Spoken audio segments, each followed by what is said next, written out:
வந்து recipe video எதுவும் கிடையாது. இன்னைக்கு சூப்பரான வெயிட் லாஸ் டிப்ஸ் தான் பார்க்க போறோம்.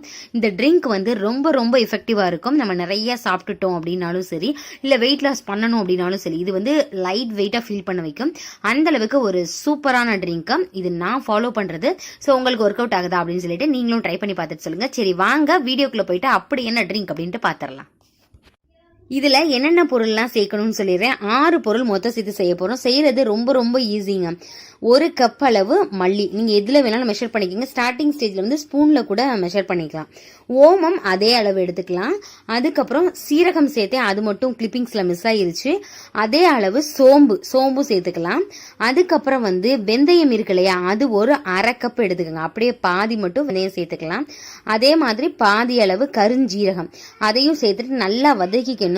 இது வந்து ரொம்ப ஹீட் ஆகணும் அப்படின்னு அவசியம் இல்லை. கை பொறுக்கிற சூடு மட்டும் வந்துட்டா போதும்.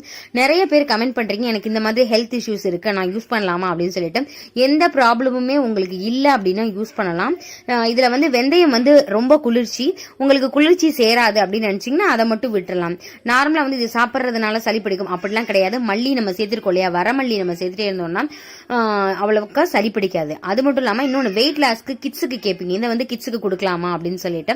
கிட்ஸுக்குலாம் வேணா, இது வந்து பெரியவங்களுக்கு தான் இந்த வெயிட் லாஸ் ட்ரிங்க். இதை நல்லா வதக்குங்க. கை பொறுக்கிற சூடு வரணும். ரொம்ப போட்டு வதக்கிட்டோம்னா வெந்தயம் வந்து கசப்பு சுவை கொடுத்துரும்.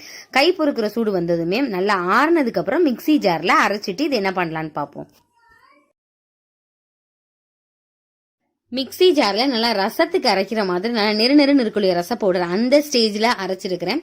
இது என்ன பண்ண போறோம்னா, இதை இப்படியே சாப்பிட முடியாது, தண்ணியை வச்சு கொதிக்க வச்சு அதை பாதியாகவும் தான் குடிக்க போறோம்.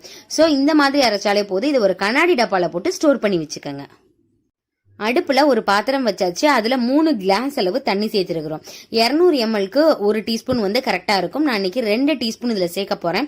சேர்த்துட்டு இது நல்லா அப்படியே பாதியா வத்தணும். அந்த அளவுக்கு சிம்ல போட்டு இதை நல்லா வந்து கொதிக்க விடுங்க. கொதிச்சதுக்கு அப்புறம் தான் இது வந்து நல்லா ஃபில்டர் பண்ணிட்டு தான் குடிக்க முடியும். உங்களுக்கு தேவைப்பட்டா இதுல வந்து சுகர் மாதிரி ஏதாவது சேர்த்துக்கலாம். ஆனா ஜீனி சேர்க்க கூடாது. நாட்டு சக்கரை இல்ல வந்து பனங்கற்கண்டு, கருப்பட்டி எதுனாலும் நீங்க சேர்த்து கொதிக்க வச்சு வடிகட்டி குடிச்சுக்கலாம். ஜீனி சேர்த்தோம் அப்படின்னா இது வந்து யூஸ் ஆகாது. அதனால ஜீனி சேர்க்க வேண்டாம். 1/4 மணி நேரம் நல்லா கொதிச்சிருச்சு பாருங்களேன். இப்ப இந்த ஸ்டேஜ்ல இருக்கு. ஓமத்தோட பிளேவர் வந்து நல்லா வந்துட்டு இருக்கு. இதை வடிகட்டிட்டு நீங்க தேன் இருந்தது அப்படின்னா அதை கூட நீங்க குடிக்கலாம். இதை எப்ப குடிக்கலாம் அப்படின்னு சொல்லிடுறேன். வெறும் வயிற்றுல காலையிலயும் குடிக்கலாம். இல்ல உங்களுக்கு காலையில செய்ய முடியல அப்படின்னா ஒரு ஈவினிங் டைம் செஞ்சு வச்சிட்டீங்கன்னா நைட் எல்லாம் சாப்பிட்டுட்டு தூங்க போறதுக்கு முன்னாடி இதை குடிச்சிட்டு நீங்க தூங்க போலாம்.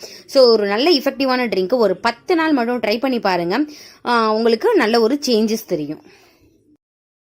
ட்ரை பண்றதுக்கு முன்னாடி உங்களோட வெயிட் செக் பண்ணிக்கோங்க. 10 நாளைக்கு அப்புறம் செக் பண்ணுங்க. கண்டிப்பா சேஞ்சஸ் இருக்கும். எப்படி இருந்துச்சு அப்படின்னு சொல்லிட்டு கமெண்ட் பண்ணுங்க. உங்க ஃப்ரெண்ட்ஸ் அண்ட் ரிலேட்டிவ்ஸ் கூட ஷேர் பண்ணுங்க. இதே மாதிரி இன்னொரு இன்ட்ரெஸ்டிங்கான வீடியோல பார்க்கலாம். தேங்க்யூ.